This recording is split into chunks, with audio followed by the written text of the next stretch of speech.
Welcome back, I'm Jack! And I'm Saav, and today we're going to show you how to aim your headlights in 10 easy steps.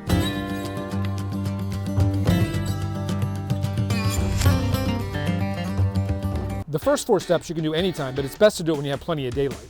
The last 6 steps you want to do after dark or in a garage or some other place where you can turn the lights on and off. You're pretty excited about this, aren't you? Why are you so excited? Because I get to stay up late. That's right, you get to stay up after bedtime. What do you say we tell them what they're going to need for this project? You're going to need a tape measure. Right, sit down. They're going to need a marker. Right, sit down. And my tape. And a roll of painter's tape. Yep, and that's my tape. That is your tape.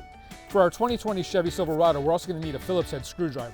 The tool you'll need to make the adjustments to your headlight will vary based on the make, year, and model of your vehicle. For best results, you're going to want to make sure that your tires are properly inflated, that any tools or other equipment that you normally carry around in your vehicle is in your vehicle, that you have at least a half a tank of gas, and that if you tow a trailer all the time, you want to have that hitched up as well. Basically, you want your vehicle as close to its normal operating weight as possible. Step 2, locate the leveling dimple on the outer casing of your headlight. It should be towards the center. Here's ours. Once you've found it, you're going to want to measure from there to the ground and write that number down.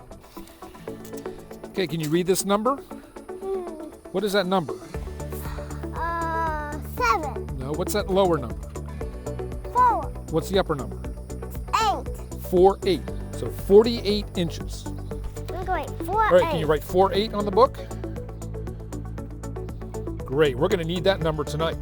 These next 2 steps can be done after dark, but it's always best to do it when you have plenty of light. Step 3 is to locate the adjusting screw for your headlights. For our Silverado, they're located right here just above the headlight assembly.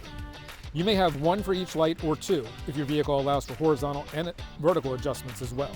Step 4, you're going to want to find a wall, a fence, or some other vertical surface that you can pull up to and see without obstruction. We'll be back after dark and after Jack's bedtime to finish this up.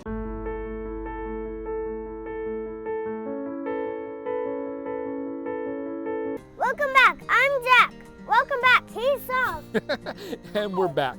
We're going to get started right away. Let me get the camera moved a little bit. We're going to start with step 5. Step 5 is if you have the ability to go ahead and about the center line of each of your headlights, you're going to want to put a vertical piece of painter's tape on the wall or the flat surface that you're using as your aiming point. I'm keeping an eye on you. You're keeping an eye on me? Yep. Okay. The camera.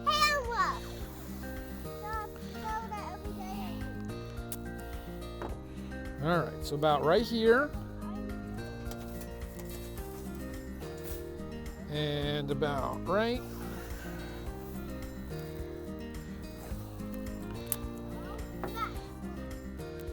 here.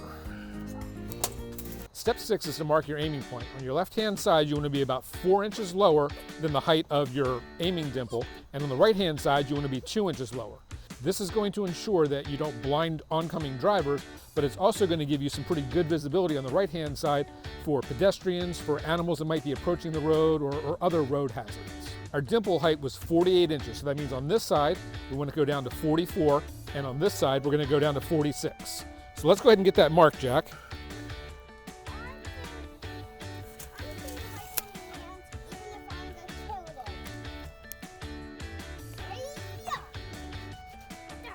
There's 44. All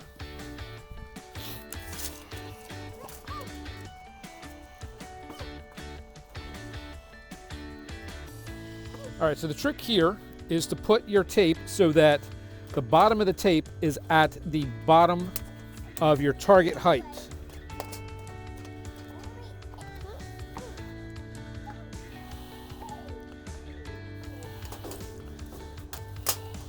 Step 7 is to move your vehicle so that your headlights are about 25 feet away from your aiming surface. So step 8 is to open up the hood of your vehicle, and if you haven't done so already, turn on your headlights on low beam. Are our headlights on, Jack? Yep. All right. Step 9 is to, with using the tape on the wall, adjust your lights up or down as needed.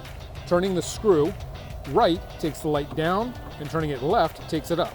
So we want to turn that one right, this Jackson. Way.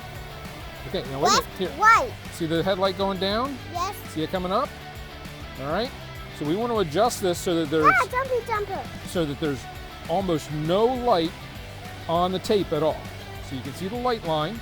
We're gonna bring this down so there's almost no light on the tape at all. All right, now we're gonna go over and do the other side. Climb on up. Let's go ahead and start turning that one. Right. Left. Go ahead and turn it. And right. Let's turn it up just a little bit. More. No, we're gonna bring that.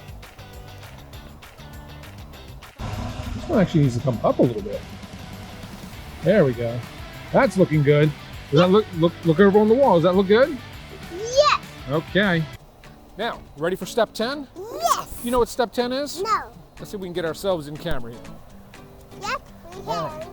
You know what step 10 is? No. Step 10 is we're all done. So now we're gonna take the tape off the wall and we're gonna dispose of it properly. We're gonna close up the hood and clean up our stuff. And we're gonna go and have some, hey, what do you say we have some ice cream? All right, we're gonna go and have some ice cream. All right, go get the tape.